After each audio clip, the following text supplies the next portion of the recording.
Hey everyone, ready to dive deep into the world of Mickey 17? Released on March 7, 2025, this film has sparked endless discussions, and today, we're uncovering every thrilling detail. If you enjoy this deep dive, don't forget to hit that like button. It really helps us grow. And for more incredible movie explorations and hidden gems, subscribe to the channel. Now, let's unravel the magic behind this cinematic masterpiece. 17 is a 2025 science fiction black comedy film produced, written, and directed by Bong Joon-ho, based on the 2022 novel Mickey 7 by HoEdward Ashton. The film stars Robert Pattinson in the title role, alongside Naomi Ackie, Steven Yeun, Toni Collette, and Mark Ruffalo. Mickey 17 premiered at the 75th Berlin International Film Festival on February 15, 2025, before being theatrically released by Warner Bros. Pictures in South Korea on February 28, 2025, and later in the United States on March 7. Premise: wanting to get off Earth, the financially destitute Mickey Barnes signs up to be an expendable, a disposable clone worker, on the human colony Niflheim. As an expendable, Mickey undertakes several dangerous assignments he is not expected to survive, with a new body being regenerated each time he dies. During one such assignment, one of his clones, Mickey 17, is incorrectly assumed dead and prematurely replaced. Mickey 17 finds his way back to the colony and meets his replacement, known as Mickey 18. Under the rules of the colony, only one iteration of an expendable may exist at one time, and if Mickey 17 is discovered, both he and Mickey 18 will be destroyed. Both the previous and current version of Mickey Barnes have to grapple with the nature of being expendables and fight back against the oppressive leaders governing the colony.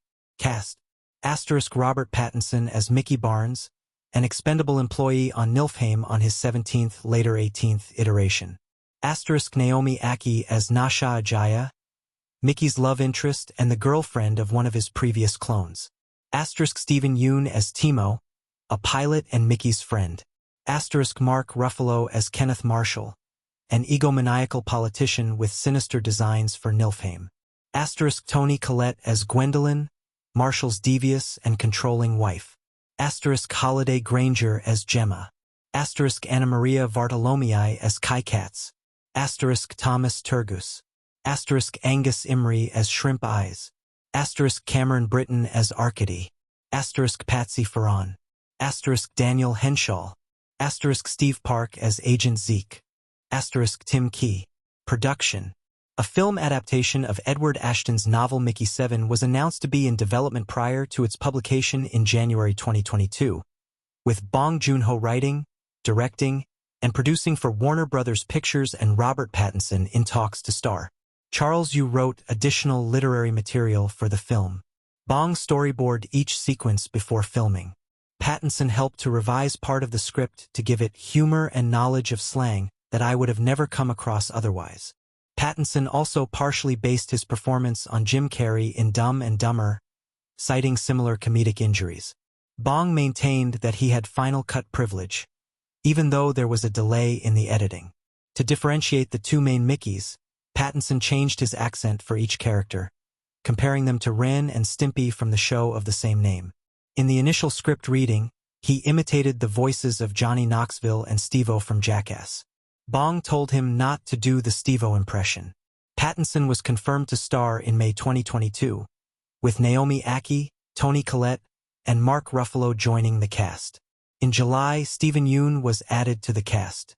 Tim Key was cast after a phone call, as Bong wanted him specifically for a role. Production began at Warner Bros. Studios, Leavesden on August 2, 2022, and concluded in December 2022. The film was finished in January 2023. Release: Mickey 17 premiered at the 75th Berlin International Film Festival on February 15, 2025, before opening in South Korea on February 28, 2025, a week before its global rollout. The film is set to be theatrically released in the United States on March 7, 2025, by Warner Bros. Pictures. It was originally scheduled to be released on March 29, 2024, but was delayed because of the 2023 SAG-AFTRA strike and post-production delays. After a period of being off the release schedule, to January 31st, 2025, where it would have opened 3 days earlier in South Korea, April 18th, 2025, and finally March 7th, 2025. Reception. On the review aggregator website Rotten Tomatoes, 88% of 40 critics' reviews are positive, with an average rating of 7.7/10. The website's consensus reads, Mickey 17 finds Bong Joon-ho returning to his forte of daffy sci-fi with a withering social critique at its core, proving along the way that you can never have too many Robert Pattinsons. Metacritic, which uses a weighted average, assigned the film a score of 75 out of 100, based on 21 critics, indicating generally favorable reviews. Robbie Collin of the Daily Telegraph awarded the film with 4 stars out of 5, noting, as in much of Bong's work, its chop-and-change attitude to genre keeps his audience on their toes.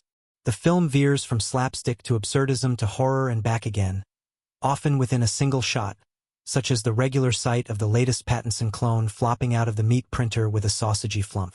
On March 7, 2025, Mickey 17 hit theaters with the kind of impact that immediately had audiences captivated, intrigued, and eagerly discussing every twist and turn of its mind-bending plot.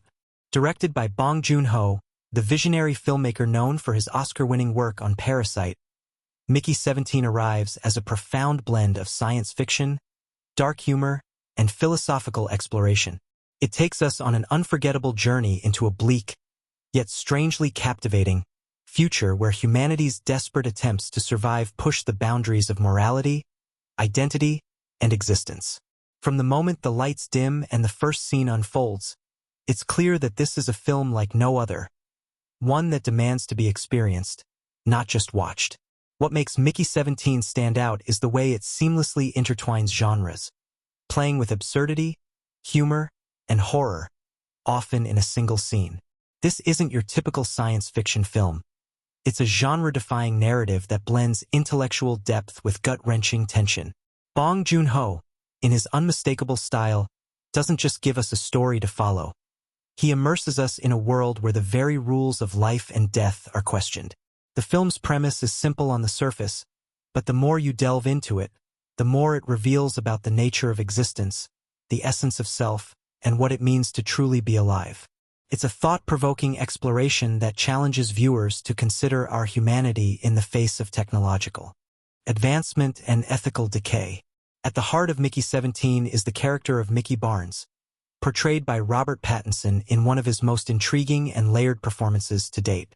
Pattinson plays Mickey, an expendable worker, someone whose very life is disposable.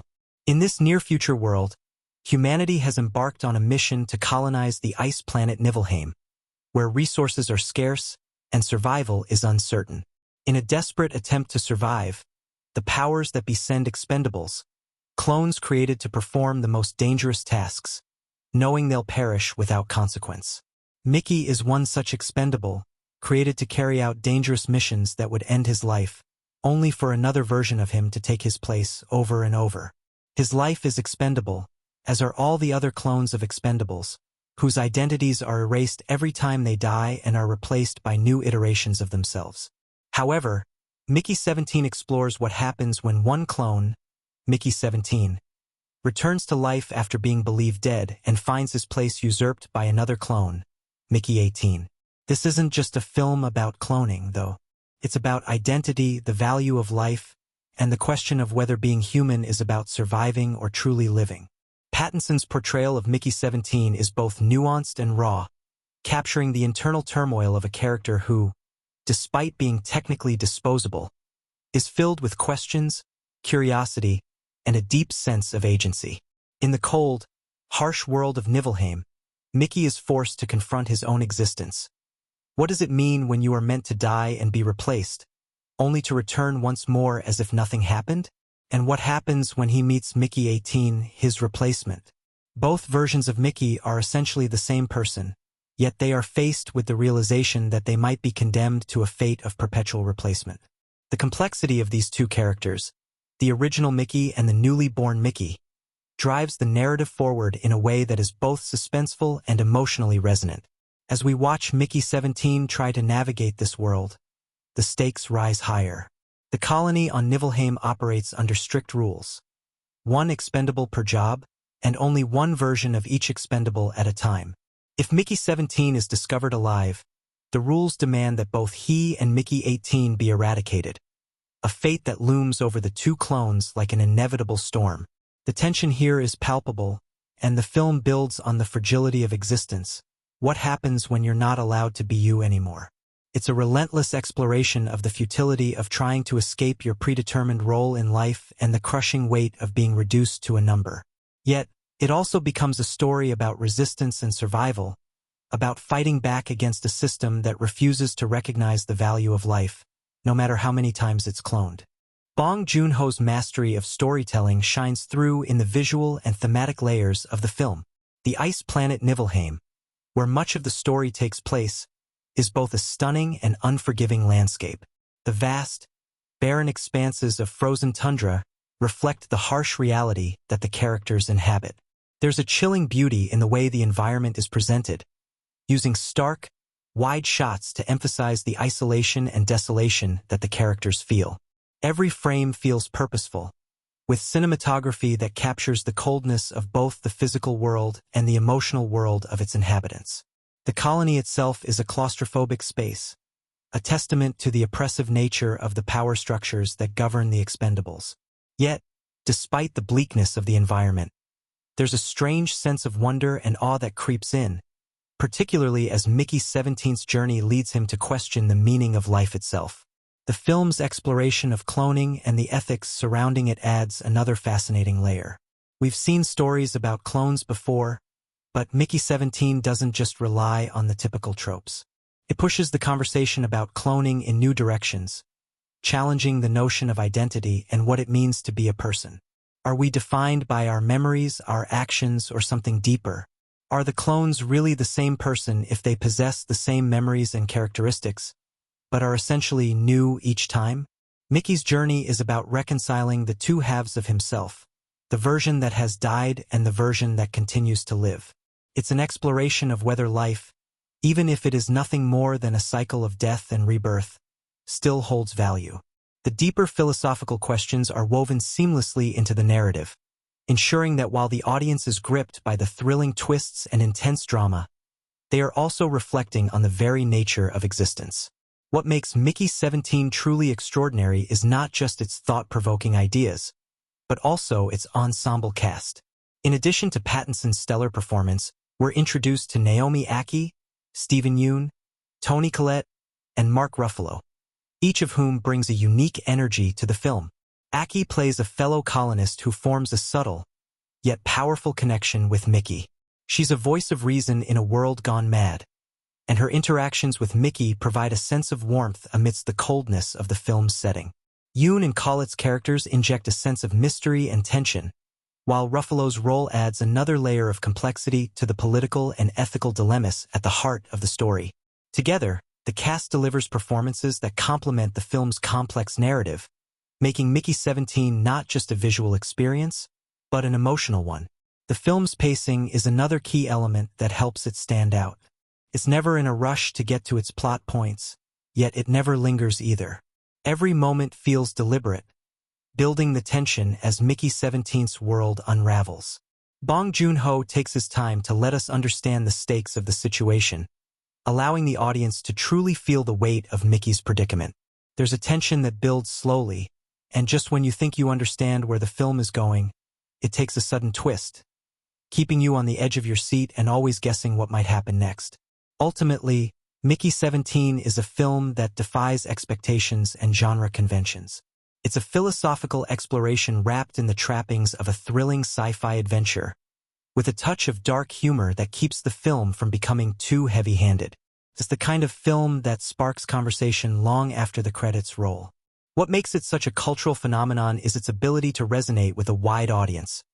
It's not just for sci-fi enthusiasts or fans of Bong Joon-ho's previous work. It's a film that speaks to anyone who has ever wondered about the meaning of life, the ethics of technology, and what it truly means to be human. With its mind-bending plot twists, stunning visuals, and thought-provoking themes, Mickey 17 is a film that invites viewers to look deeper and ask the tough questions about their own existence. If you haven't already seen Mickey 17, This is the kind of movie that demands your attention. Its brilliance lies in how it layers emotional depth on top of sci-fi thrills, making it a film that stays with you long after you've left the theater. Bong Joon-ho has created a cinematic experience that is both thrilling and contemplative, making it one of the most exciting and impactful films of 2025. So, grab your popcorn, settle in, and get ready to embark on a journey that's as thought-provoking as it is visually stunning. Because Mickey 17 is a film you won't soon forget. The opening of Mickey 17 hits like a shockwave. The cold, distant planet Niflheim looms in the backdrop, a barren, icy wasteland on the edge of humanity's survival. This is not the world we know. It is a world where human ambition has pushed the boundaries of technology and morality, sending a fleet of colonists to the far reaches of space. But it's also a world where human lives are disposable, a place where even the concept of death has been twisted into something routine, even mundane. And it's in this desolate future that we meet Mickey Barnes, a character who is as much a product of his world as the ice planet itself. Mickey, played by Robert Pattinson, is an expendable. His very role in life has been designed to be temporary, disposable. His job is to do the dangerous work that no one else would dare touch on Niflheim, the kind of tasks that lead to death without the consequences we would expect. But Mickey isn't just any expendable. He's an everyman in an extraordinary situation, a man caught between the stark reality of his job and the existential questions that come with being born again and again, only to die and be replaced. This life of repeated deaths should make him numb to his existence, but it doesn't. There's something uniquely human about Mickey, and that's what makes his journey all the more compelling. From the outset, we see Mickey's world as a place of grueling labor, where he and his fellow expendables perform backbreaking tasks to make the colonization effort a reality. Their work is dangerous, often lethal, and they're never given the luxury of choice. In the opening moments, we witness Mickey's latest assignment, a task that will undoubtedly kill him. He and the other expendables are sent to retrieve vital resources from the frigid, hostile terrain, where a single misstep could lead to a fatal mistake. But here's the twist. Mickey knows he's expendable. He knows he's not meant to survive, and yet, there's a flicker of resistance in his eyes. He isn't accepting his fate without question, even though every instinct would suggest that his role is that of a mere tool, a body to be used until it breaks down and is replaced. The tension is palpable. It's clear from the get-go that Mickey isn't just another expendable. There's more to him than the cold, utilitarian tasks he's been designed to perform. When Mickey dies in a freezing storm, his body is collected and disposed of as expected, and a new clone, Mickey 18, is immediately prepared to take his place. But something goes wrong. The technology that's supposed to replace Mickey doesn't quite work as planned. A mix-up occurs, and instead of Mickey 18, the original Mickey, Mickey 17, finds himself alive again, standing in the cold wilderness of Niflheim. He was presumed dead, but against all odds, he has returned to the colony, only to discover that he's been replaced by another version of himself. The confusion he experiences upon his return sets the stage for the gripping conflict that follows. Mickey 17's first moments of realization are filled with shock, confusion, and disbelief. He's not just back from the dead. He's returned to a reality where he has no place. He's meant to be gone, a past version of a man that no longer belongs in the present. And yet, he is very much alive. It's the first crack in the facade of his existence. With each passing moment, he grapples with this new version of himself. Mickey 18, the clone who's been tasked to carry on Mickey's life, has taken his place in the eyes of the colony. But Mickey 17 can't simply walk away. His return, though unexpected, cannot be erased. The rules of the colony demand that there can be only one version of an expendable at any given time. If Mickey 17 is discovered, both he and Mickey 18 will face immediate termination. What ensues is a tense, heart-pounding game of cat and mouse. Mickey 17 must navigate this new, twisted version of his reality where everything he thought he knew has been upended. He's no longer just fighting for survival against the inhospitable conditions of Niflheim. He's fighting for his very existence. In a world where his death was a routine and a replacement was already in place, Mickey 17's struggle becomes a fight against erasure, not just of his body, but of his identity. The stakes aren't just physical, they are philosophical, emotional, and existential. As Mickey 17 makes his way back to the colony, the audience is drawn deeper into his psyche. He is no longer a simple expendable. He is a man who has begun to question the meaning of his repeated deaths. His memories, which were once erased with each clone, now seem like fragments of a life he can't fully comprehend. The pain of loss, of death, is something he's beginning to understand on a much deeper level than he ever has before. There's an emotional weight to the struggle that's impossible to ignore, especially as we witness Mickey's interactions with the other inhabitants of the colony. The tension is high, and we can feel the emotional stakes ratcheting up with each passing moment. Enter Mickey 18, the replacement, the new version of Mickey who seems to be a perfect duplicate of the original. Played by a different actor, Mickey 18 brings an eerie sense of detachment to the table. He's unaware of Mickey 17's return, and he goes about his duties with a cold efficiency that is unsettling in its precision. The two versions of Mickey are more than just clones. They are diametrically opposed in their approach to life. Mickey 17 is haunted by the question of whether he's truly alive, whether his actions even matter when they're ultimately doomed to repeat in the cycle of death and rebirth. Mickey 18, on the other hand, is still fresh, unburdened by the past, and almost robotic in his response to the world. But there's something deeper at play here, something that neither Mickey fully understands yet. As their paths begin to cross, the tension between them builds. Neither man can truly be himself without erasing the other. Meanwhile, the power structures of the colony are in full effect. The governing body is relentless in its pursuit of efficiency, and the expendables are nothing more than tools in a larger, cold system. This cold bureaucracy is represented by characters like the colony's ruthless leaders, who maintain a chilling indifference to the lives of the expendables. Their role in this world is clear. Expendables are not meant to question their place. They are to die, be replaced, and disappear into the machinery of the colony. The idea that one version of Mickey would dare to exist while another version has taken his place shakes the very foundation of the colony's operations. The leaders, recognizing the potential disruption Mickey 17 could cause, begin hunting him down, further ratcheting up the tension and stakes. But it's not just about survival at this point. Mickey 17's presence threatens to expose the cracks in the system itself. His return raises a profound question. What happens when one version of an expendable refuses to die? When his life becomes more than just a means to an end, and his existence forces everyone around him to reconsider the value of life and death. As Mickey 17 realizes the depth of the conspiracy surrounding the expendables, he begins to piece together an unsettling truth. The system that created him is far more sinister than he ever imagined, and his role in it is more complex than he could have ever anticipated. Pivotal moments of tension come when Mickey 17 makes contact with the other expendables, only to find that many of them have already begun to question the system themselves. Some view Mickey as a beacon of hope, a symbol of resistance, while others, disillusioned by the constant cycle of death, feel it's too late for anything to change. Mickey 17's struggle is not just with the colony but with his own identity.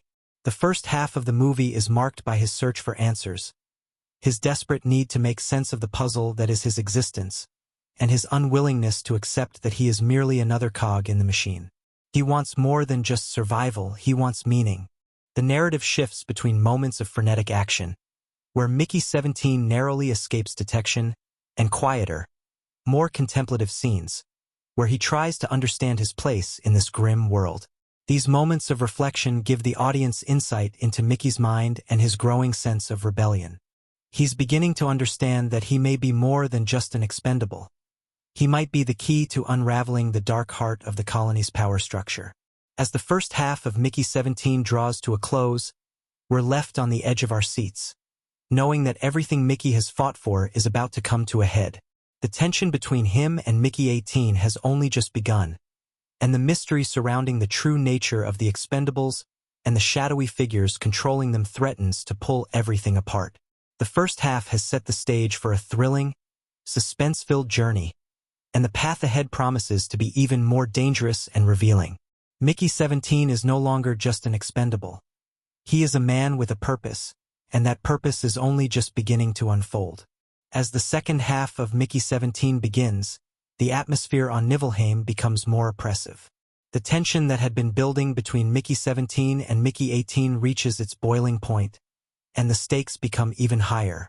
By now, Mickey 17's fight is not only for his survival but for his right to exist beyond the limitations imposed on him by the colony and the very system that created him. His struggle transcends the personal, touching on questions of identity, free will, and what it means to be human in a world where clones are treated as disposable.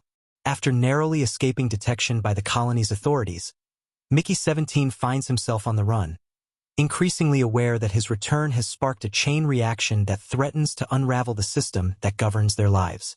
At first, he had been alone in this struggle, questioning his purpose and grappling with the existential weight of being an expendable. But now, he finds unlikely allies in some of his fellow expendables, who begin to see Mickey as more than just a symbol of rebellion. They see him as a catalyst for change. As the group grows, the narrative takes on a more collective dimension, as Mickey 17's journey becomes intertwined with the fates of others who, like him, have been stripped of their agency and forced into lives of servitude. Amid this growing resistance, Mickey 17 also begins to understand more about the darker truth behind the colony's operations. The existence of expendables, it turns out, is not merely a pragmatic solution to colonizing a harsh and unforgiving planet. There's something far more sinister at play. Through a series of covert encounters and cryptic messages from a mysterious figure in the colony's leadership, Mickey uncovers a hidden agenda, an agenda that involves the exploitation of the expendables in ways that go far beyond simple labor. It becomes clear that the clones are not just being used as tools to perform dangerous work. They are being harvested, repurposed, and discarded in a cycle that has been hidden from them for years. The colony's leaders are not just using expendables as cheap labor. They are using them as a resource, and the truth about their creation and purpose is far darker than Mickey could ever have imagined. One of the most shocking revelations comes when Mickey 17 learns that he is not the first to have returned from the dead. His entire existence has been part of a much larger experiment, one in which clones are repeatedly brought back to life only to die again. This revelation hits Mickey hard. The realization that he is just one in a long line of expendables, all of whom have gone through the same cycle of death and rebirth, forces him to confront the devastating truth that his life may be nothing more than a series of controlled experiments. Worse yet, the colony's leadership is aware of this cycle and has actively sought to prevent the clones from realizing their true nature. The clones are kept in the dark, trapped in a never-ending cycle of death, only to be replaced by the next iteration when they die. But the question of who is pulling the strings remains. As Mickey continues his investigation, he uncovers a chilling secret. The colony's leaders are not human. They are part of an advanced race of beings who, for reasons unknown, have been orchestrating the cloning process in order to study human behavior and to understand the nature of identity and consciousness. These beings, whose motives remain shrouded in mystery, have been manipulating the clones for their own purposes. They've created an artificial reality where the expendables exist as part of an ongoing experiment, one that has been running for decades, if not centuries. The discovery of this hidden truth shifts the stakes of the story, transforming Mickey's fight for survival into something far more profound. It becomes a fight for freedom, for the right to exist beyond the constraints imposed upon them by these enigmatic entities. As the tension builds, the emotional weight of Mickey's journey becomes even more palpable. He isn't just fighting for his life anymore. He's fighting for something bigger than himself. The lives of every expendable on Niflheim are at stake. Mickey's growing sense of resistance leads to a powerful turning point in the second half of the film, one that will alter the trajectory of the narrative and the fates of everyone involved. Mickey 17 becomes the leader of the resistance, a man who is no longer content to simply survive but who is determined to take down the system that has created and sustained their suffering.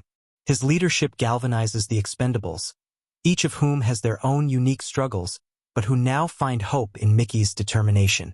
The climax begins to take shape as Mickey 17 orchestrates a daring plan to strike at the heart of the colony's operations. The tension between him and Mickey 18 reaches new heights, as the two clones, now fully aware of each other's existence, begin to clash in increasingly violent and emotional encounters. Mickey 18, still loyal to the colony and its leadership, remains cold and detached, while Mickey 17 grows increasingly passionate and desperate to bring an end to the system that has trapped them all. Their battles are not just physical, they are ideological.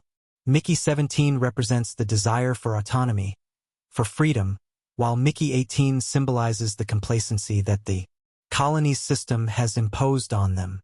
Their conflict is a microcosm of the larger struggle between freedom and oppression that runs throughout the film. As the two clones come to a head, the action intensifies. The Resistance, under Mickey 17's leadership, stages a bold attack on the central facility where the cloning process is carried out.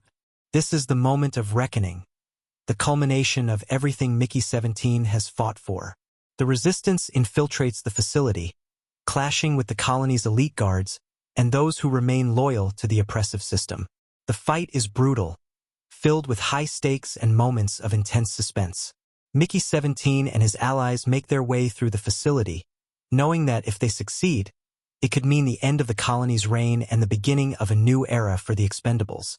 But in the midst of the chaos, the film reveals yet another twist. As Mickey 17 and Mickey 18 face off in a final confrontation, it becomes clear that the entire plan to destroy the cloning facility has been set in motion by the advanced beings who control the colony. They've been manipulating the Resistance all along, using Mickey 17 as a pawn in their larger game. The Resistance's actions were not as independent as they seemed. They were orchestrated by these beings, who had anticipated every move. It's a chilling realization that shatters the illusion of free will. Mickey 17, who had believed he was fighting for his own freedom, now understands that he may never have had control over his fate at all. His entire existence has been a carefully constructed narrative, a story that was written for him long before he even realized it. The film reaches its emotional peak as Mickey 17 faces a heartbreaking decision. Continue fighting for freedom, even if it means playing into the hands of the very beings who have controlled his life, or accept the reality of his situation and find a way to break the cycle once and for all. It's a devastating choice, one that forces Mickey to confront the meaning of his existence, and whether true freedom is even possible in a world where the rules are constantly being rewritten. In the final moments of the second half, Mickey 17 makes a choice. With the Resistance now fractured and the colony's leadership preparing to launch a final counteroffensive, Mickey 17 takes a bold and unprecedented action that will change everything. He makes a sacrifice, one that will alter the fate of the colony and the Expendables forever. The choice he makes resonates with emotional weight as it reflects his growth as a character. From a man who was once merely a tool of a system to someone who takes control of his own fate, Mickey's transformation is complete. And in the final, bittersweet moments of the film, we are left to wonder, is true freedom even achievable when everything you've ever known has been shaped by forces beyond your control? From the opening moments of Mickey 17, it becomes clear that this is not a typical sci-fi film. It's a story driven by complex characters, each grappling with the crushing weight of their existence in a world that seems designed to erase them. But within this bleak, sterile universe, there are sparks of humanity, glimpses of something more profound that make the characters unforgettable. At the heart of it all is Mickey Barnes, or rather, the various iterations of him that we encounter throughout the film. Played by Robert Pattinson, Mickey's journey is the one that anchors the film, and it's through his eyes that we see the true horror and mystery of the world he inhabits. Mickey Barnes, the first of many versions to come, is introduced as an expendable, a human being who exists solely to serve the needs of the colony on the distant, frozen planet Niflheim. His role in the story is clear from the outset. He is disposable, a tool to be used, and when he dies, another version of him will simply replace him. But this simple premise is complicated by Mickey's inner turmoil. He's not simply accepting his fate with indifference. Instead, he is a man who, despite the overwhelming odds against him, begins to question the meaning of his existence. Mickey's transformation from a disillusioned worker, resigned to his role in the system, to a man who refuses to be erased, is the emotional backbone of the film. From his first moments in the frozen landscape, Mickey is haunted by the fact that his life is a cycle, He is born, he dies, and then another version of him takes over without anyone blinking an eye. But rather than accepting his fate as a mere cog in the machine, Mickey begins to rebel against the very system that controls him. The beauty of Pattinson's performance is in how subtly he conveys Mickey's growing realization that he is more than just a tool for the colony. With each iteration, Mickey begins to take on more agency, asking more profound questions about his role in the world and what it means to truly live. Pattinson's portrayal is raw, capturing the frustration, pain, and subtle defiance of a character who, despite being cloned time and again, refuses to surrender to the numbing repetition of his own existence. The vulnerability of Mickey is what makes him so compelling. As the narrative unfolds, we see his personal transformation, from a passive survivor to an active agent of change, woven together with his internal struggle. It's not just about survival. It's about fighting for a life that's worth living, even in the most dire circumstances. One of the most striking things about Mickey 17 is how his journey unfolds in direct contrast to the character of Mickey 18, the new version of the same man. Played by a different actor, Mickey 18 is an unsettling presence from the moment he's introduced. He represents the cold, unfeeling system that created him. His performance is characterized by detachment, a calmness that borders on eerie. Unlike Mickey 17, who is filled with doubt and growing rage, Mickey 18 is completely unburdened by the weight of his past lives. He is a blank slate, a man untroubled by the concept of death because, for him, death is merely a reset. His journey is one of conformity, and where Mickey 17 seeks freedom, Mickey 18 seeks only to fulfill his purpose. The chilling juxtaposition between the two Mickeys creates a fascinating emotional tension throughout the film. Mickey 17 is driven by his desire to break free from his circumstances, while Mickey 18 represents the relentless machinery of the system that seeks to keep him bound to it. The rivalry between Mickey 17 and Mickey 18 is not just physical but philosophical. As their paths collide, the tension between them grows, as each character becomes a symbol of opposing forces: freedom versus control, individualism versus the collective. Mickey 17's transformation into a leader, someone who will stop at nothing to break free from the cycle of death, becomes even more poignant when contrasted with Mickey 18's blind loyalty to the colony's leaders. What makes this conflict so gripping is that, in a sense, they are two halves of the same person, two versions of the same man, each struggling to define what it means to exist and what price is worth paying for that existence. But the story of Mickey 17 is not solely about these two versions of the same man. The supporting characters in the film also play crucial roles, adding layers of complexity and depth to the narrative. One of the most important of these characters is Dr. Irene Watts, a scientist working within the colony's research division, played with a quiet intensity by a stellar supporting actress. Dr. Watts is a figure caught between her professional duties and her growing disillusionment with the very system she helps to perpetuate. At the start, she's part of the colony's hierarchy, one of the many people who view the Expendables as little more than tools. But as the film progresses, Dr. Watts's character arc becomes one of moral awakening. She becomes increasingly conflicted as she begins to realize the true extent of the colony's manipulation, not just of the Expendables, but of herself and the others who have been unknowingly complicit in the cloning program. Her relationship with Mickey 17 evolves as they become allies, with Dr. Watts playing an integral role in helping him uncover the dark truths hidden beneath the surface of the colony. What makes Dr. Watts's character so compelling is her internal conflict, her journey from being a passive participant in the colony's machinations to becoming an active ally in Mickey's rebellion. Her character's arc is one of moral transformation, and it's one that resonates deeply with the audience because it mirrors the same questions of agency, choice, and personal responsibility that Mickey himself is grappling with. In her own way, Dr. Watts embodies the struggle of a person who realizes they have been complicit in a system that is deeply flawed, and her ultimate decision to help Mickey 17 is a reflection of her own desire for redemption. Her loyalty to the colony, and to the people in power, is ultimately overshadowed by her growing sense of justice and empathy for the Expendables. The film also introduces a fascinating character in the form of Captain Alden, played by a charismatic actor whose presence on screen commands attention. Alden is a high-ranking officer in the colony, tasked with overseeing the operation of the Expendables. He is initially presented as a staunch enforcer of the colony's laws, unyielding in his commitment to the system. But as the film unfolds, we learn that Alden's motivations are not as simple as they appear. He is a man trapped between his duty and his conscience, and over the course of the film we witness his own transformation.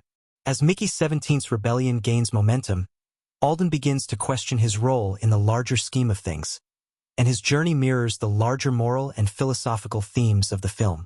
Is he just a pawn in a greater game, or does he have the power to make his own choices? Alden's inner conflict adds depth to the narrative, and his eventual choice, whether to help Mickey or continue to serve the system, is one of the most emotionally charged moments in the film. As the second half of the film unfolds, these supporting characters, alongside Mickey 17 and Mickey 18, become the driving forces behind the story's themes of identity, freedom, and the nature of existence. Each character is given a clear motivation, and as the stakes grow higher, their personal arcs become more intertwined with the fate of the colony itself. The resistance, led by Mickey 17, is not just a physical rebellion but a philosophical one that questions the very essence of what it means to live and to be free. The characters, both major and minor, serve as representations of the different facets of humanity. The desire for control, the longing for freedom, the search for meaning, and the battle against a system that seeks to erase individuality.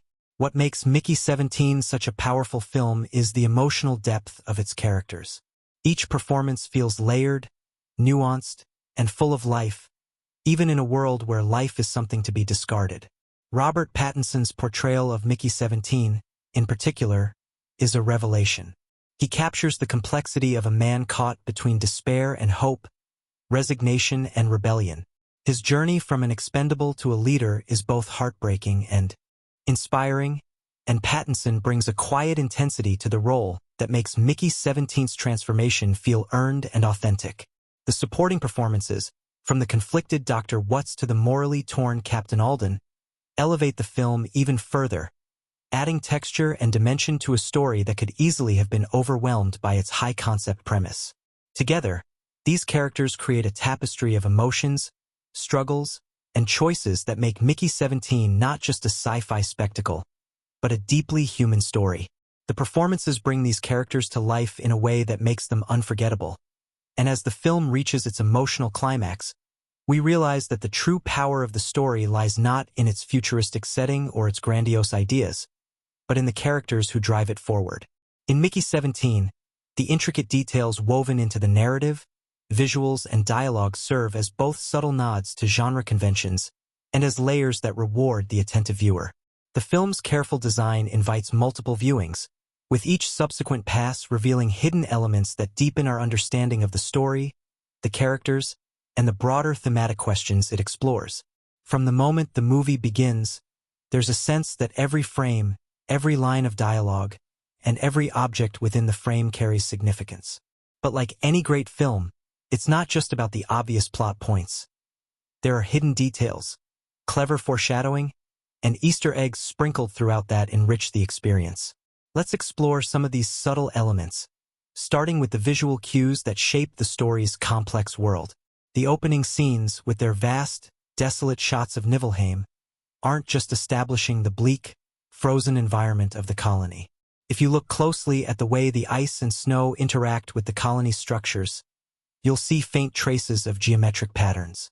This is more than just set design, it's a visual representation of the system at play.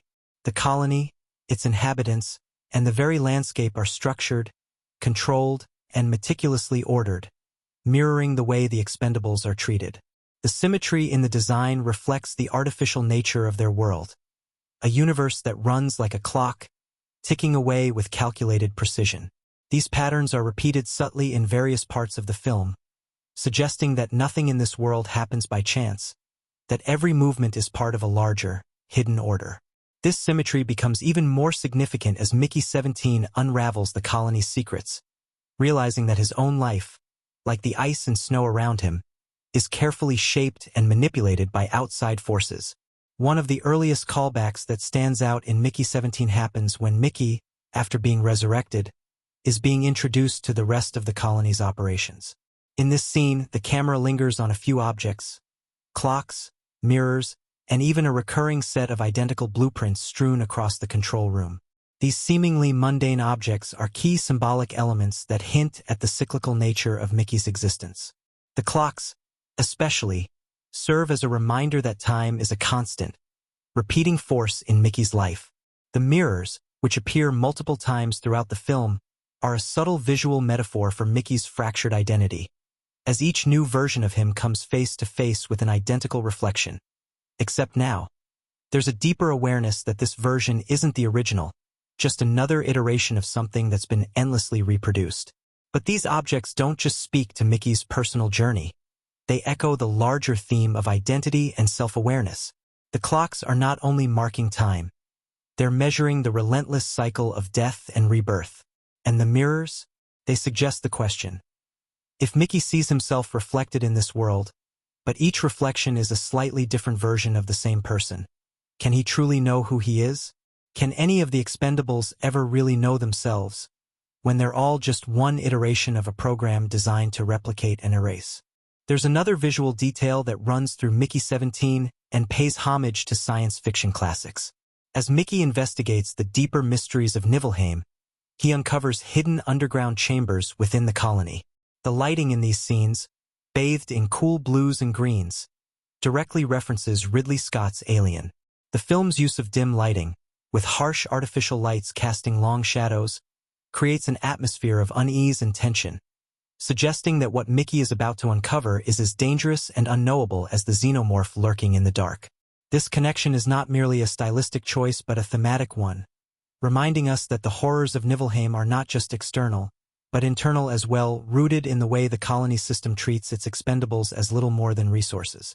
Foreshadowing, another hallmark of great storytelling, is used throughout the movie to prepare us for the twists and revelations that follow. One of the most powerful instances of foreshadowing occurs during a seemingly insignificant conversation early in the film. Dr. Irene Watts, who at first appears to be just another member of the colony's scientific elite, mentions, almost in passing, a mysterious Project Echo.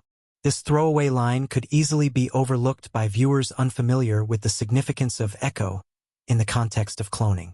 Yet, this is the first clue that Mickey 17 is part of something far larger, a scientific experiment designed not just to create disposable workers, but to understand the very nature of existence and identity. Later, when Mickey uncovers the truth about the colony's leadership and their motives, the meaning of Project Echo becomes painfully clear. It refers to the endless cycle of cloning, with each version of Mickey being a mere echo of the one that came before, just as each echo fades into nothingness. This foreshadowing establishes the central conflict of the film: the need for the Expendables to escape the echo chamber, to break free from the repetitive cycle that has kept them trapped for so long. The idea of echoes also plays into another fascinating symbolic element that can be spotted throughout the film, namely, the recurring use of sound. The colony itself is filled with low, resonant hums and distant, mechanical noises, all of which seem to come from deep within the walls. These sounds are not random. They are the echoes of the system itself, constantly reverberating through the colony, reminding everyone that they are trapped in a perpetual loop. The subtle use of these sounds, especially in moments of extreme tension or revelation, acts as a sonic reminder that no matter how far Mickey tries to run, no matter how much he defies the system, he can never escape the all-encompassing hum of control. It's a constant, oppressive presence that makes Mickey's struggle all the more poignant.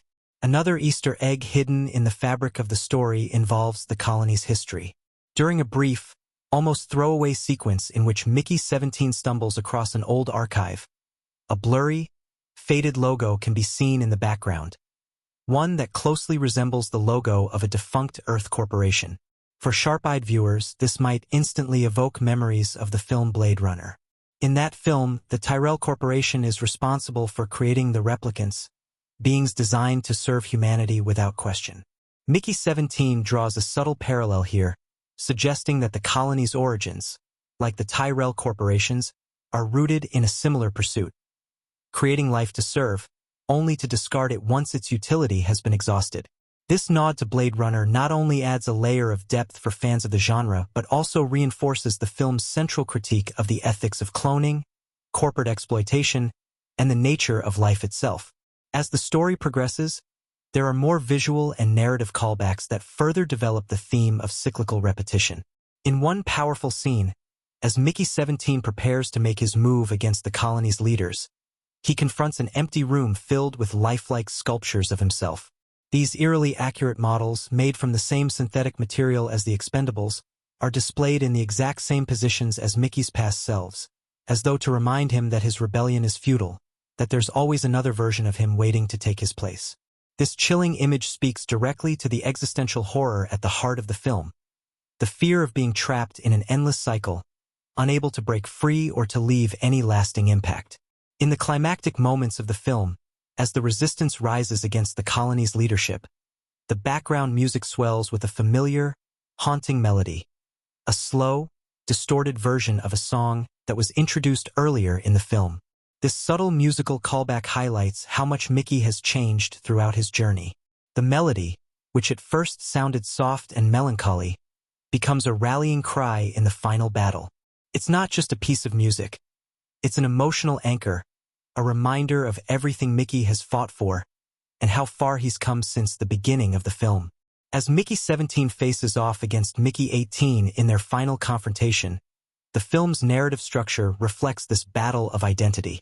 The two Mickeys are more than just physical counterparts. They are two versions of the same man, split between a desire for freedom and an acceptance of the system. Their final encounter, a fight of words as much as of fists, mirrors the larger philosophical struggle of the film. And as the tension between them builds, the subtle cues, the mirrors, the clocks, the echoes, come together to form a coherent whole, reinforcing the idea that the question at the heart of the story is not just whether Mickey can escape the colony, but whether he can escape the echo of his own existence. In the end, Mickey 17 doesn't just offer a story about clones and cycles of life.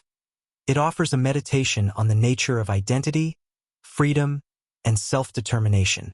The hidden details, the foreshadowing, the callbacks to classic sci-fi, and the symbolic elements all work in harmony to create a deeply layered narrative.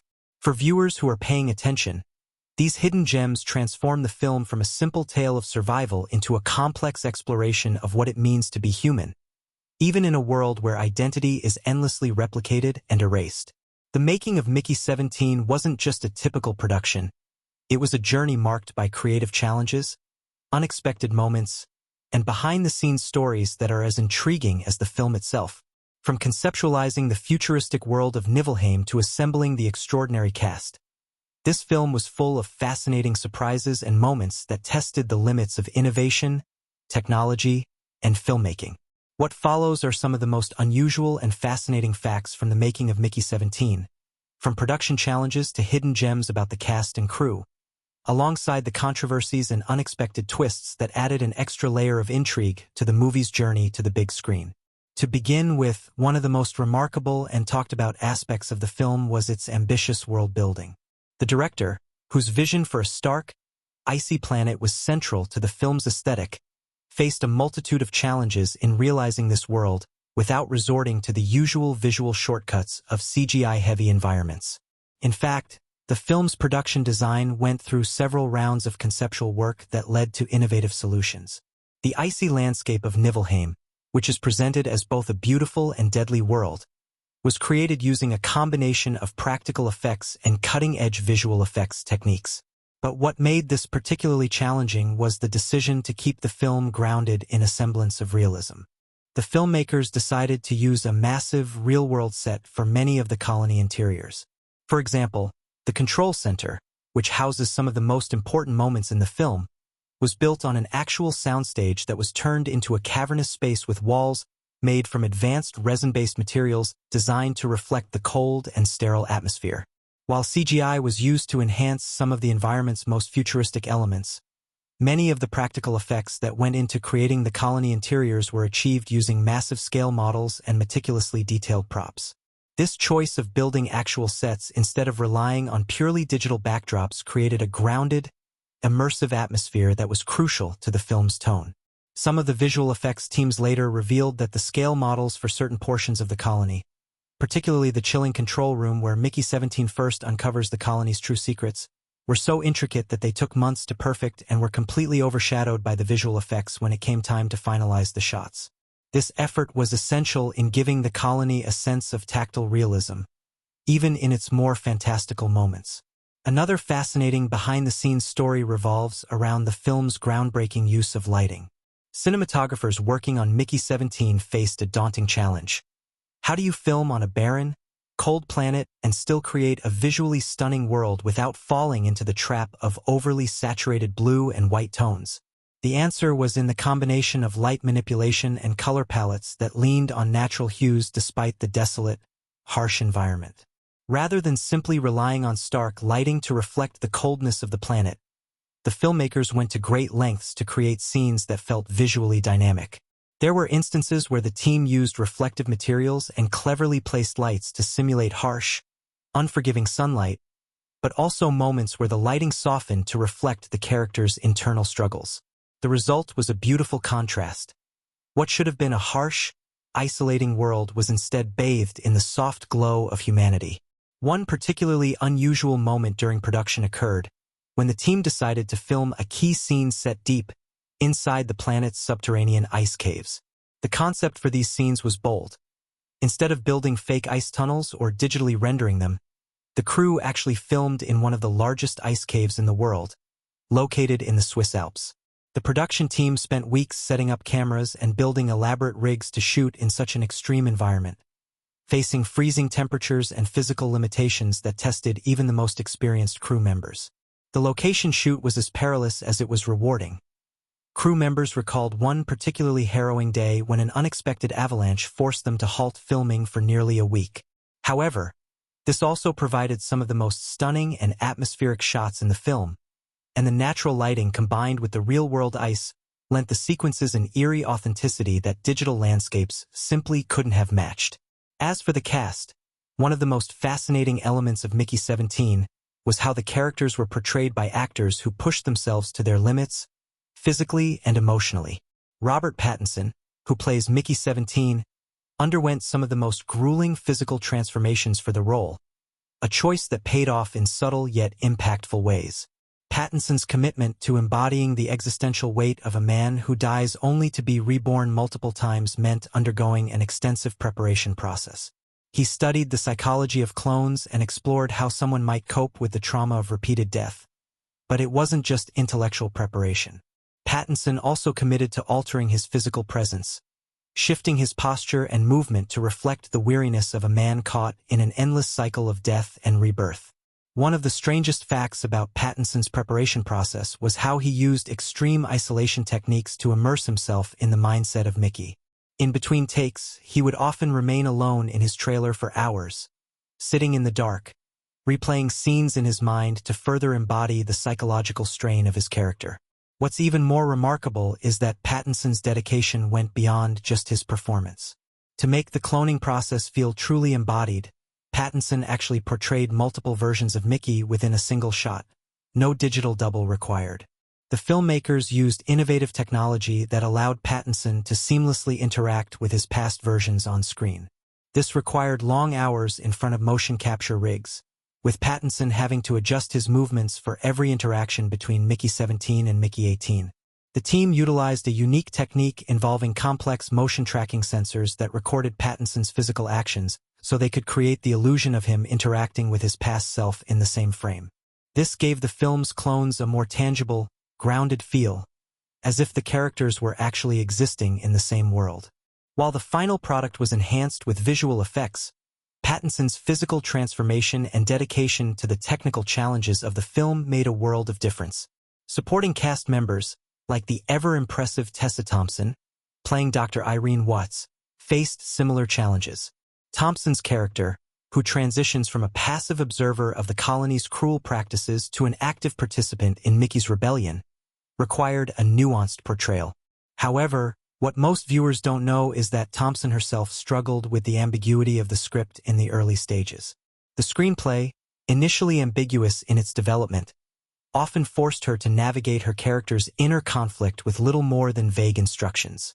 In the end, Thompson leaned heavily on her personal experiences with ethical dilemmas and corporate environments to flesh out Dr. Watts, bringing a level of authenticity to the role that perfectly complemented the darker elements of the film. In an unexpected turn of events, one of the most talked about behind-the-scenes stories involved a particularly controversial moment during filming, an unscheduled and unplanned improvised scene that has since become the subject of much debate. The scene, which originally wasn't included in the screenplay, involved an intense confrontation between Mickey 17 and Mickey 18, where they are forced to confront not just each other, but the idea of their own existence. In the middle of filming, Pattinson and the director decided to throw out the planned dialogue and improvise the exchange. This choice, while incredibly risky, resulted in a moment of raw emotion that made it into the final cut. However, there was considerable controversy after its release, with some critics arguing that the improvised moment disrupted the film's pacing and narrative flow. Others, however, found it to be one of the most powerful scenes in the film, as it felt like a true confrontation between two versions of the same person, and the unease and uncertainty in Pattinson's performance added an emotional intensity to the scene that could never have been scripted. Beyond these behind-the-scenes moments, Mickey 17 also had its share of unexpected controversies during post-production. One of the most talked-about instances occurred during the sound editing process when the filmmakers decided to alter the sound design of certain sequences at the last minute. Initially, the film had been planned with a relatively minimalist score and a focus on atmospheric soundscapes, emphasizing silence and subtlety. However, as the team neared completion, the director decided to layer in a more bombastic, orchestral score for several of the film's climactic scenes, which some believed contradicted the restrained atmosphere the film had cultivated throughout its first two acts. After screenings, the decision was met with mixed reactions.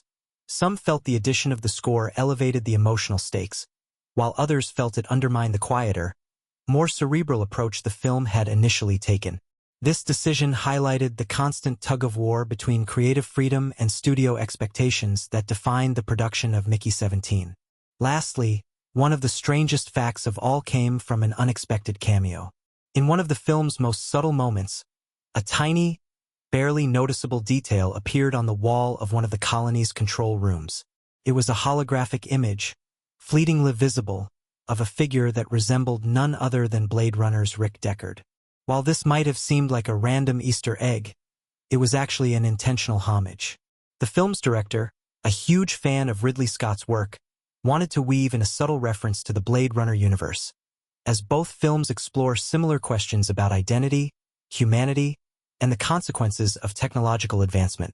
Though it's easy to miss if you aren't paying attention, this fleeting image became a beloved detail for those in the know, and it's a reminder of how deeply Scott's influence has shaped the genre and how it continues to inspire filmmakers today. In any great film, certain moments transcend the narrative to become more than just plot points. They resonate with audiences on a deeper emotional and thematic level. Mickey 17 is no exception. From the very first scene to the final frame, the film is brimming with critical moments that shape both the character arcs and the central themes, while also ensuring a compelling emotional experience for the viewer. These moments don't just move the story forward. They're the beating heart of the film, moments where the tension of Mickey's repeated existence becomes palpable, where his humanity is tested, and where the audience is forced to confront questions of identity, existence, and sacrifice. One of the most impactful scenes occurs early in the film, as Mickey 17's first death unfolds. The way the filmmakers choose to portray Mickey's demise is not what viewers expect. Instead of a sudden, violent event, his death is drawn out, almost clinical in its cold precision. We watch as Mickey is sent to complete a mission on the planet's surface, only for everything to go wrong. The scene is filled with silence, punctuated only by the sound of his breathing and the crackling static in his helmet. It's an almost serene, meditative moment in which Mickey, trapped in a hostile environment, reflects on the fragility of his existence. This scene is remarkable because it places the viewer directly inside Mickey's mind, allowing us to understand, for the first time, the quiet horror of being a clone. In the moments leading up to his death, the camera lingers on Mickey's face as he struggles with his fate. He knows he's expendable, yet there's a sense of resignation rather than panic. This acceptance of his mortality, this inevitability of his death is profound. For the audience, this scene is a raw reminder of Mickey's position within the colony, not as a person but as a tool to be used, discarded, and replaced. This initial death sets the stage for the deeper emotional exploration of Mickey's character and the broader thematic exploration of what it means to be human. Thematically, it touches on the central conflict of the film, the tension between free will and control. For Mickey, there is no choice. He is created to die, only to be resurrected and used again. This cycle of death and rebirth is the cruel engine of the colony's existence, and Mickey 17, even in his moment of death, is just another cog in the machine. What makes this scene particularly striking is how it mirrors the way the colony's leadership views its expendable workers. Mickey is shown to have agency only within the narrow confines of the mission he's given. His death, therefore, is both personal and impersonal. It is a part of the larger system, yet it's a devastating loss for him as an individual. The emotional weight of this moment is compounded by the silent, almost respectful tone of the scene, allowing the viewer to fully internalize Mickey's plight.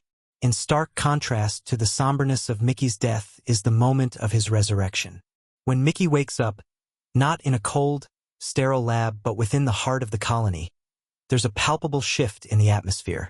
Initially, he is disoriented, confused, unsure of where he is. As he regains his bearings, however, the full weight of his resurrection begins to settle in. The audience experiences his rebirth not through a dramatic, over-the-top reveal, but through subtle storytelling, small, meaningful moments that highlight the disquieting nature of his return. The camera focuses on Mickey's body, stripped of any lingering scars or signs of death, as if nothing had happened. This clean, sterile process of resurrection is both awe-inspiring and disturbing. It's the first time we see Mickey not as a person, but as a mere object to be reassembled. Emotionally, this moment strikes deep. It forces the viewer to confront the concept of self-worth. When Mickey returns, does he truly return as the same person, or is he simply a new iteration of a disposable clone? There's a moment of awkwardness when he interacts with the other expendables, who seem to recognize him but also treat him with a strange detachment, almost as if they, too, have accepted that his life is not his own. This dissonance between the personal and the impersonal is at the core of the film's exploration of identity. The film asks, how can you build a sense of self when your identity is constantly erased, overwritten, and replicated? In this moment, Mickey's resurrection is not just a technical plot device. It's a moral and philosophical crisis. The weight of it lingers long after the scene ends. As the film progresses, the tension between Mickey and the colony's leadership intensifies, and one of the most pivotal moments comes when Mickey begins to question his purpose within the system. The discovery of the true nature of the colony's operations, the knowledge that the expendables are being killed and replaced with no regard for their personal experiences, shifts the tone of the film from a slow-burn mystery into an all-out emotional confrontation. The decision to reveal the colony's darker truths is framed by a stunning visual, a sequence that takes place within the deepest, most hidden parts of Niflheim's subterranean control rooms. Mickey navigates the maze of corridors, each more sterile and oppressive than the last. The air is thick with tension, and every corner he turns reveals more shocking truths about the system's exploitation of the expendables. In the background, a haunting score heightens the unease, matching Mickey's internal unraveling. What makes this sequence so powerful is how it reveals Mickey's deepening realization that he's not just another worker. He's a pawn in a cruel game of corporate exploitation. He's not the protagonist in his own life. He's just another piece on the board. This realization forces Mickey to take a more active role in his own story, transitioning from a passive participant in his own resurrection to a fully realized character determined to defy the cycle of life and death. This shift in his character is emotional because it reflects an awakening. Mickey realizes that his life and his identity are not just given to him by the colony's creators. They are something he can fight for. The emotional climax of the film occurs in the sequence where Mickey confronts his past selves. This scene is fraught with tension, as it showcases not just the physical confrontation between Mickey 17 and Mickey 18, but also an existential battle between two versions of the same person. In this moment, the film examines the devastating emotional implications of living in a world where one's identity is constantly replicated, rewritten, and erased. The climactic confrontation is more than just a physical battle. It's a battle for agency, for control over one's own narrative. What makes this confrontation particularly special is how it mirrors the larger existential themes of the film. When Mickey faces off against Mickey 18, he is not just fighting for his own life. He's fighting for the right to define who he is. This is a moment that resonates deeply with anyone who has ever felt caught in a repetitive cycle, constantly forced into roles defined by others. The raw emotion of the scene is palpable, with Pattinson's nuanced performance capturing the complexity of a man who is no longer content to simply follow orders or accept the conditions of his existence. His struggle against Mickey 18 is as much internal as it is external, symbolizing the fight for self-determination in a world that seeks to strip it away. The audience's emotional reaction to this scene is multifaceted. There's a sense of catharsis in seeing Mickey take control of his fate, but there's also an undercurrent of sadness. The moment is bittersweet because, while Mickey wins, the victory feels hollow. He's still just one version of an endless cycle. The resolution to this fight doesn't erase the fact that he's been part of a system that has repeatedly discarded him. And yet, in this moment of emotional release, there is a flicker of hope. Mickey's final act, his decision to defy the colony's orders and choose his own path, is both a rejection of the past and an assertion of his humanity. This climactic confrontation is also the point where the film's themes of repetition and cyclical existence come to a head.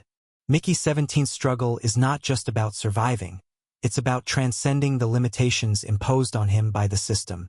His battle against his own clones represents a larger metaphor for the human condition. The struggle to break free from predetermined roles, to assert individuality, and to live a life on one's own terms. This scene encapsulates everything that has been building throughout the film, emotionally and thematically. By the time the credits roll, the audience is left with a powerful mix of emotions. The thrill of victory, the weight of existential realization, and the lingering uncertainty of what comes next. The film's key moments shape the overall experience by forcing the audience to confront uncomfortable truths about identity, freedom, and the nature of existence itself. Through the emotional highs and lows of Mickey's journey, the film asks us to question not just the value of one life, but the worth of any life when it's trapped in a cycle of repetition and control. It's a meditation on humanity in all its complexity, one that lingers long after the final frame. The production of Mickey 17 was a journey of relentless innovation and technical mastery, where creativity pushed the boundaries of what was possible in filmmaking. From the moment the idea was conceived to the final product on screen, the entire process was a testament to the dedication and vision of the filmmakers, who sought to create not just a movie, but an immersive experience. The challenges faced along the way, technical, creative, and personal, only enhanced the film's eventual impact, shaping its visual and narrative achievements into something truly groundbreaking. Through its innovative use of technology, its bold artistic choices, and the sheer persistence of the entire team, Mickey 17 stands as a beacon of what modern filmmaking can achieve when all the pieces come together. One of the most notable technical achievements of Mickey 17 was its approach to visual storytelling. Set against the icy, desolate backdrop of Niflheim, the film demanded a visual language that could capture both the beauty and the terror of this alien world. The creative team faced an immense challenge in bringing to life the planet's harsh, lifeless landscapes without relying on typical CGI-heavy environments. Instead, they sought a more tactile approach to the world building. The decision to use a combination of practical effects, miniatures, and cutting-edge digital techniques allowed the filmmakers to craft a world that felt both real and otherworldly. Every shot in the film is meticulously designed, from the vast, snow-covered plains of Niflheim to the dark, confined interiors of the colony. The cold, isolating atmosphere is felt not just in the setting but in the very composition of the frames. One of the most groundbreaking techniques used in Mickey 17 was the creation of the planet's icy landscape, which was achieved by blending large-scale models with cutting-edge motion capture technology. The ice planet, with its jagged cliffs and expansive tundras, could have easily been rendered digitally, but the filmmakers chose to build actual models to capture the raw physicality of the terrain. The miniature sets were then combined with digital elements to extend the scale and realism, creating a seamless transition between practical and visual effects. The result is a world that feels as though it could exist beyond the screen, one that the audience can almost feel beneath their feet. This blending of techniques was revolutionary, setting a new standard for how filmmakers can marry the tangible and the digital without sacrificing realism or immersion. The innovation didn't stop with the environments. The film also employed a pioneering use of motion capture and visual effects to portray the clones of Mickey. The concept of having multiple versions of the same character on screen at the same time posed an immense challenge, both technically and creatively.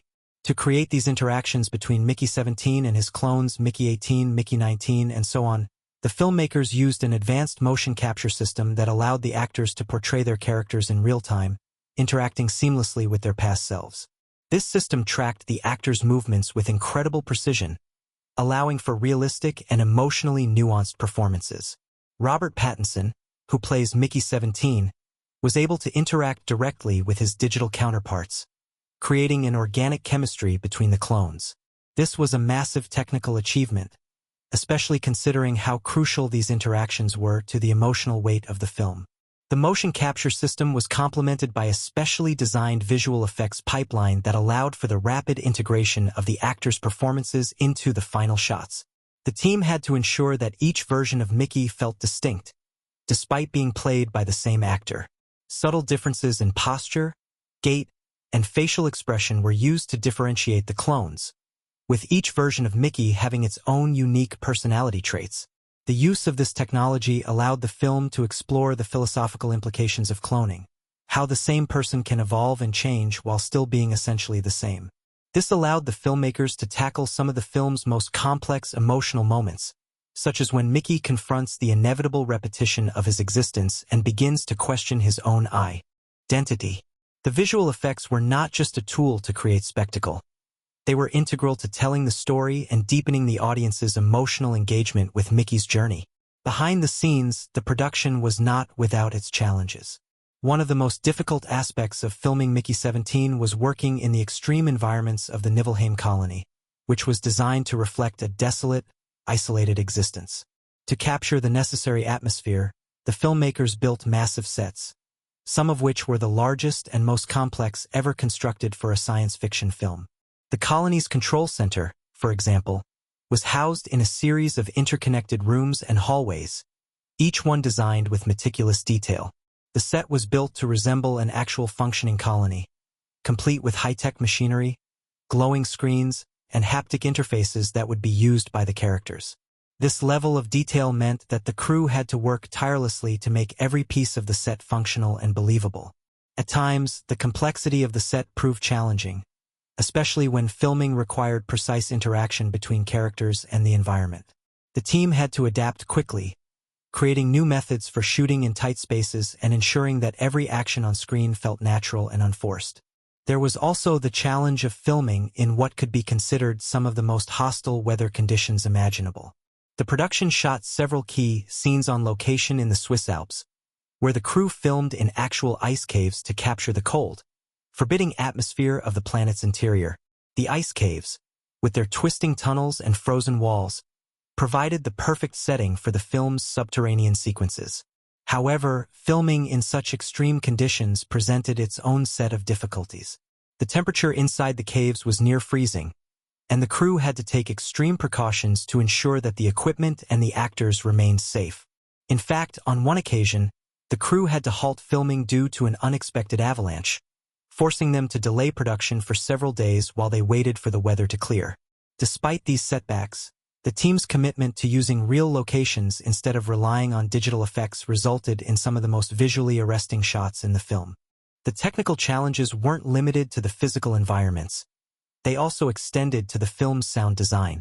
The soundscape of Mickey 17 was carefully crafted to complement the visual world, with a minimalist score that heightened the film's tense, atmospheric tone. The The sound design team worked tirelessly to create a soundscape that felt both expansive and oppressive, mirroring the vastness of Niflheim and the claustrophobic nature of the colony. The sound of wind howling through icy caverns, the hum of machinery, and the crackling of electronic interfaces all contributed to the sense of isolation that pervades the film. The score itself was sparse and haunting, with long stretches of silence punctuated by moments of intense orchestral sound. This contrast between silence and sound mirrors the emotional journey of the characters, particularly Mickey, whose internal struggle for identity is reflected in the sparse, sometimes desolate soundtrack. A particularly intriguing behind-the-scenes anecdote comes from the sound design process itself. Early in the production, the filmmakers wanted to experiment with a completely unconventional approach to the film's score. They hired a team of composers and sound designers to create a score using only natural, organic sounds: wind, water, ice cracking, and other elements of nature that could be manipulated and transformed into music. The idea was to create a soundscape that felt as though it had emerged from the very world of Niflheim itself. The team spent weeks recording these sounds in remote locations, capturing the natural sounds of ice cracking, wind gusting, and even the subtle hum of the planet's atmosphere. These recordings were then digitally processed to create a score that felt both primal and futuristic. The result is a score that feels intrinsically tied to the world of the film, as if the very environment is alive and resonating with the characters. Another groundbreaking achievement came from the film's use of artificial intelligence in the creation of certain visual effects. The film's director was fascinated by the potential of AI to assist in the creation of visual effects that would otherwise be impossible to achieve with traditional methods. One such example is the visual representation of Mickey's consciousness as it shifts between different versions of himself. These scenes, where Mickey 17 interacts with his past selves in surreal, dreamlike sequences, were created using AI-powered algorithms that allowed the filmmakers to manipulate the appearance of the clones in real time. The AI not only helped create the illusion of multiple characters in a single shot, but also added a layer of depth and texture to the visuals that would have been impossible to achieve using traditional methods alone. The result is a sequence that feels both fluid and otherworldly, with a visual complexity that mirrors the psychological complexity of the character. All of these technical achievements were achieved not just through technological innovation, but through a unified creative vision. The filmmakers knew that every visual effect, every sound, every set piece had to serve the story and the emotional journey of the characters. In the end, Mickey 17 is a film that pushes the boundaries of what is possible in cinema, creating an immersive experience that feels both intensely personal and universally relatable. The production team's commitment to excellence, their willingness to embrace new technologies, and their dedication to telling a deeply emotional story resulted in a film that will be remembered as a true cinematic achievement. Mickey 17 is not just a science fiction film. It is a meditation on the very essence of human existence, our purpose, and the choices we make. At its core, the film is a reflection on identity, mortality, and the human need for agency in a world that often reduces us to mere cogs in a larger machine. As the narrative unfolds and Mickey is resurrected repeatedly, the film begins to explore the tension between free will and determinism, the cost of living in a society that treats individuals as disposable, and the existential struggle to maintain one's humanity in a world that relentlessly erases it. One of the central themes of Mickey 17 is the concept of identity, particularly how it is shaped and altered by external forces. Throughout the film, Mickey is subjected to a cycle of death and rebirth. Each time he dies and is resurrected, he returns as a new version of himself, but with memories from his previous iterations. This cyclical process of dying and coming back creates an ongoing tension between the person Mickey was and the person he is becoming. This idea of identity being fluid, malleable, and at the mercy of external forces is one of the most profound and unsettling elements of the film. Mickey is essentially a clone, someone who has been created to fulfill a specific function, only to be discarded once his usefulness has been exhausted. Each death, each resurrection, strips away part of his sense of self, and in many ways, he becomes less of an individual and more of a tool. This cycle is particularly tragic because it robs him of the ability to make meaningful choices about his own life. His identity is determined not by him, but by the creators who keep bringing him back to serve their needs. At the heart of this theme is the question, what does it mean to be human? Mickey 17 asks this question in both the literal and philosophical sense.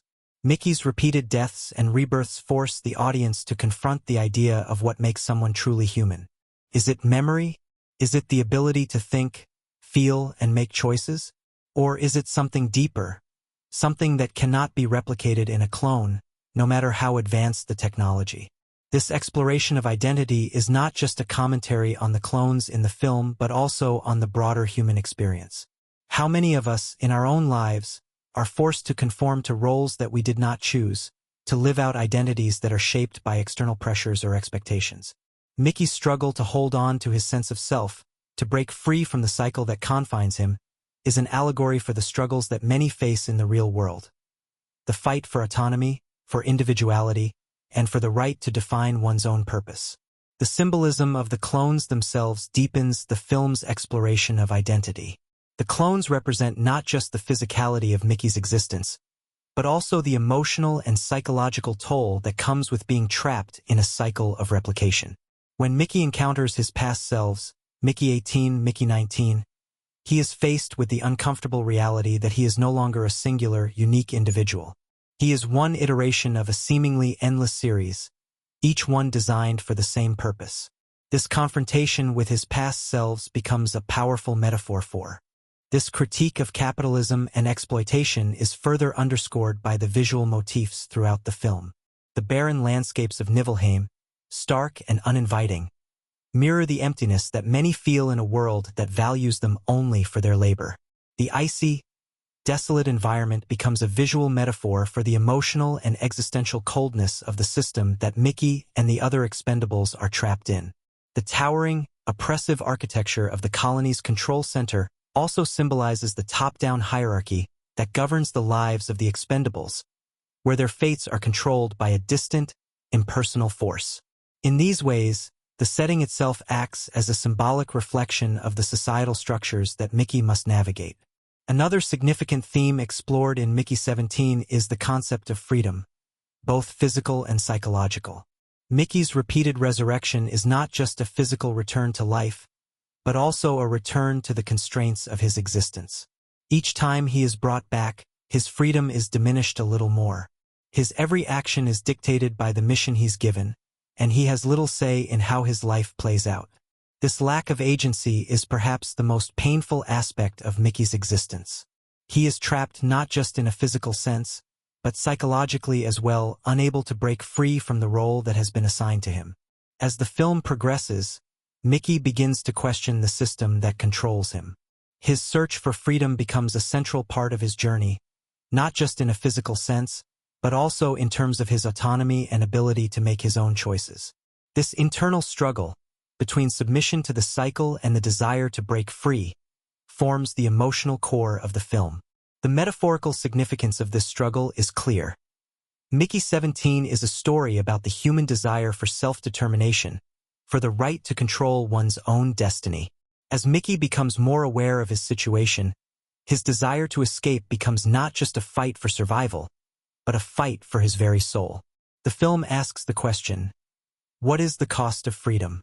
Is it worth risking everything to break free from a system that controls you, even if that system promises safety and security? For Mickey, the answer is clear. The freedom to choose, to define his own purpose, is worth the ultimate sacrifice. The film also explores the idea of sacrifice in a deeper, more philosophical sense. As Mickey's awareness of his situation grows, he begins to grapple with the idea that he is not simply fighting for his own survival, but for the survival of the very essence of what it means to be human. His battle is not just against the system that exploits him, but against the forces that seek to strip him of his humanity. The emotional weight of the film is carried by Mickey's willingness to sacrifice his life in order to fight for a chance at real freedom, not just for himself, but for others as well. In the end, Mickey 17 presents sacrifice not as a noble or heroic act, but as a tragic necessity for someone who has been denied their humanity. While Mickey 17 explores universal themes like identity, freedom, and sacrifice, It also offers a striking commentary on the nature of memory and the role it plays in defining who we are. Each time Mickey dies and is resurrected, he retains the memories of his previous lives. However, these memories become increasingly fractured and disjointed as the emotional weight of his past iterations begins to blur. The film presents memory as both a gift and a curse. On one hand, it is what connects Mickey to his past selves, allowing him to retain some semblance of continuity in his identity. On the other hand, it is a constant reminder of his powerlessness, his inability to escape the cycle of his existence. The gradual erosion of Mickey's memory reflects the broader theme of how individuals, trapped in systems that strip them of their autonomy, lose touch with their sense of self over time. Memory becomes a weapon of both self-preservation and self-destruction, as Mickey must continually confront the painful truths of his past in order to move forward. Finally, Mickey 17 reflects real-world societal issues, particularly the growing concerns over technology, artificial intelligence, and the ethics of cloning. As technology advances, questions arise about the moral implications of creating life for the purpose of exploitation. The film forces the audience to confront these ethical dilemmas by depicting a world where human life has been commodified and reduced to an asset. In doing so, it asks the viewer, how far is too far? What happens when we begin to treat human beings as mere tools, subject to our will and control? Mickey 17 challenges us to examine the darker side of technological progress, urging us to consider the consequences of a world where the value of life is determined not by its inherent worth but by its utility. In conclusion, Mickey 17 is a thought-provoking exploration of identity, freedom, and the ethical boundaries of technology. Through its rich themes and powerful symbolism, the film speaks to our deepest fears about losing our humanity in an increasingly mechanized world. Mickey's journey is one of self-discovery and resistance against the forces that seek to control him, offering a poignant reflection on the human spirit's resilience in the face of overwhelming odds.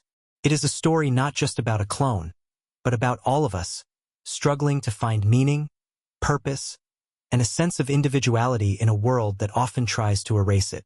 The visual style and cinematography of Mickey 17 are integral to its storytelling, elevating the narrative beyond mere spectacle and creating an immersive experience that resonates deeply with the viewer. From the barren, frozen landscapes of Niflheim to the intimate, confined spaces of the colony, the film's aesthetic choices serve not just as a backdrop, but as a reflection of the emotional and thematic undercurrents that run throughout Mickey's journey. The director's vision is realized through the meticulous craft of every shot, every angle, and every visual cue that subtly enhances the film's existential exploration and psychological depth. One of the most striking features of the film is its use of wide, sweeping shots to convey the vastness of Niflheim, the alien world where much of the action takes place. The planet's icy, desolate landscape is rendered in painstaking detail, with towering glaciers, jagged cliffs, and vast tundras that seem to stretch on endlessly. These shots are not just impressive on a technical level, but serve to emphasize the isolation and loneliness that pervade the world of Mickey 17. As Mickey and the other characters navigate this hostile environment, the cinematography mirrors their emotional struggle, highlighting the emotional distance between them and the world they inhabit. The wide shots are often juxtaposed with tight, claustrophobic frames when the action moves to the interior of the colony, underscoring the contrast between the infinite space of the alien world and the controlled, confined spaces of human civilization. The camera work is deliberately slow and deliberate, allowing the audience to fully absorb the grandeur of the environment, while also providing space for the emotional weight of each scene.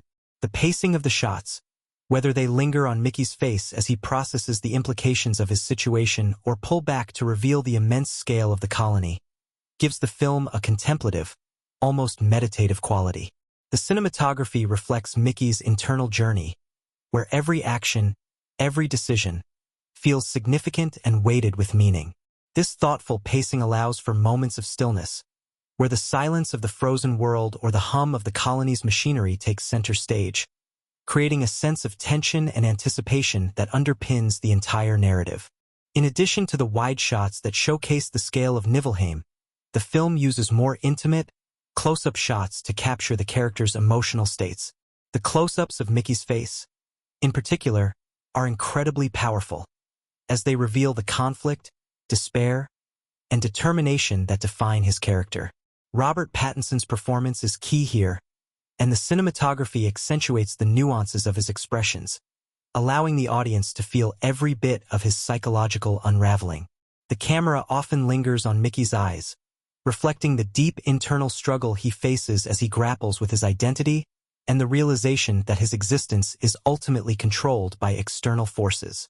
This intimacy with the character adds layers of complexity to his journey, as the audience becomes acutely aware of the emotional toll his repeated deaths and resurrections have on him. The editing of Mickey 17 further contributes to its visual storytelling, creating a rhythm that alternates between moments of high tension and quieter, introspective scenes.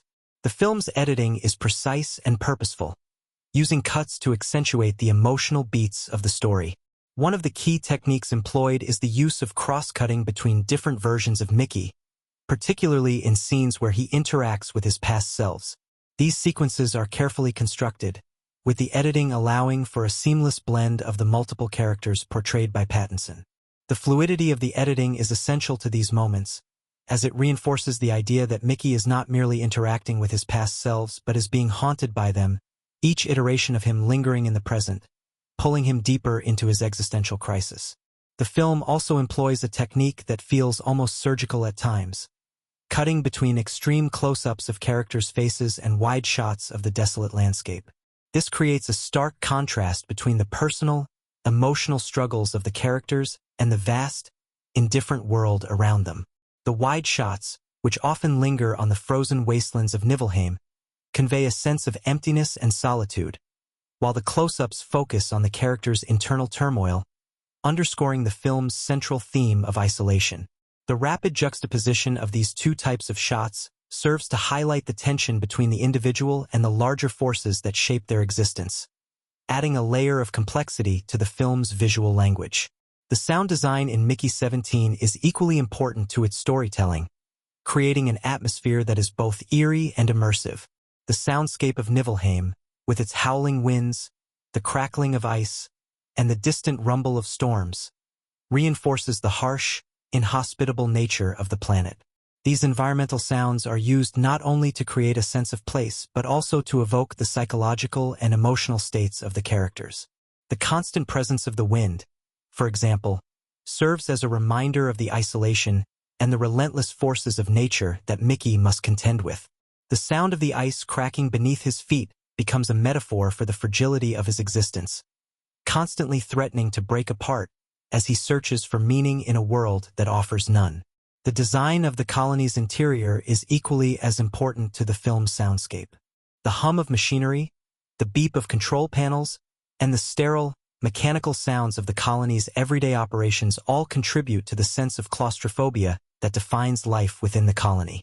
The contrast between the natural sounds of Niflheim and the artificial sounds of the colony creates a feeling of disconnection, as if the characters are trapped in an unnatural, oppressive environment. This auditory dissonance serves to emphasize the emotional alienation of the characters, particularly Mickey, who feels disconnected from both the world around him and his own sense of self. The film score, composed by a team of experimental musicians, is another key element of its sound design, adding an additional layer of depth to the narrative. The music is sparse and haunting, with long stretches of silence punctuated by occasional bursts of intense, otherworldly sounds. The score mirrors the emotional and psychological states of the characters, with each note and chord resonating with the themes of isolation, desperation, and self-discovery. The music's minimalism reflects the emptiness of Niflheim and the emotional void that Mickey feels as he is repeatedly resurrected and forced to relive his existence.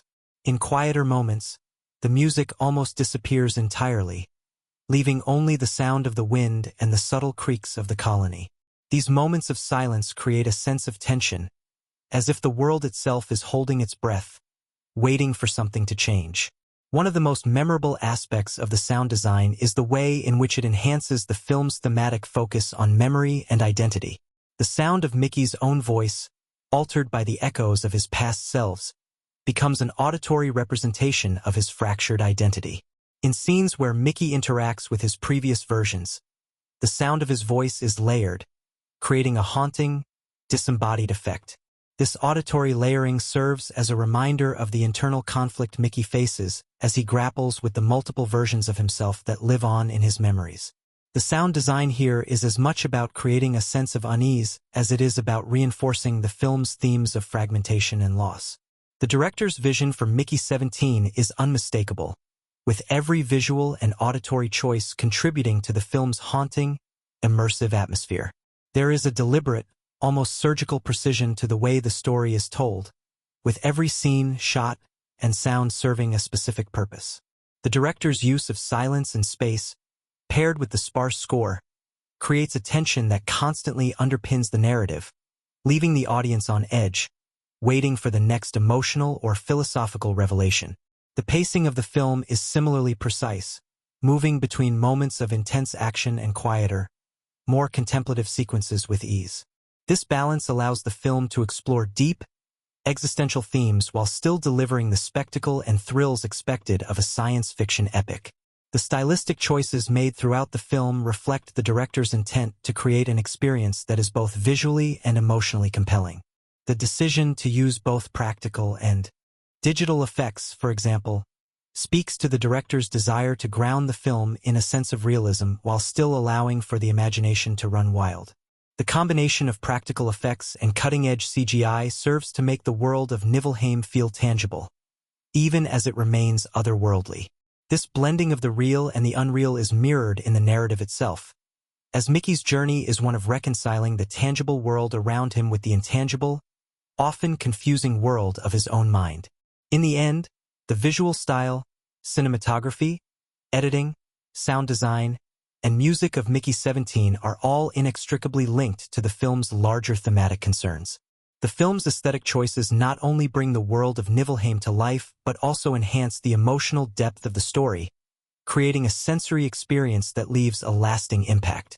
From the sweeping, desolate landscapes of the ice planet to the intimate close-ups of Mickey's tortured face, the director's vision shines through in every frame, every sound, and every beat of the score. These elements work together to create a film that is as much about the exploration of the self as it is about the exploration of a distant, inhospitable world. A film that asks deep, unsettling questions about identity, memory, and the meaning of life. The chemistry between the cast of Mickey 17 is nothing short of electric, and it plays a significant role in elevating the emotional resonance of the film. At the heart of the film is Robert Pattinson's portrayal of Mickey, a character torn between his iterations and his desire to find meaning in a world that is constantly erasing his identity. Pattinson's commitment to the role brings depth and complexity to Mickey, but it's the dynamic interactions with the supporting cast that make the performances truly remarkable. From the delicate tension between Mickey and his fellow Expendables to his interactions with the enigmatic figures in the colony, the cast's ability to play off each other brings a heightened emotional intensity that is felt throughout the film.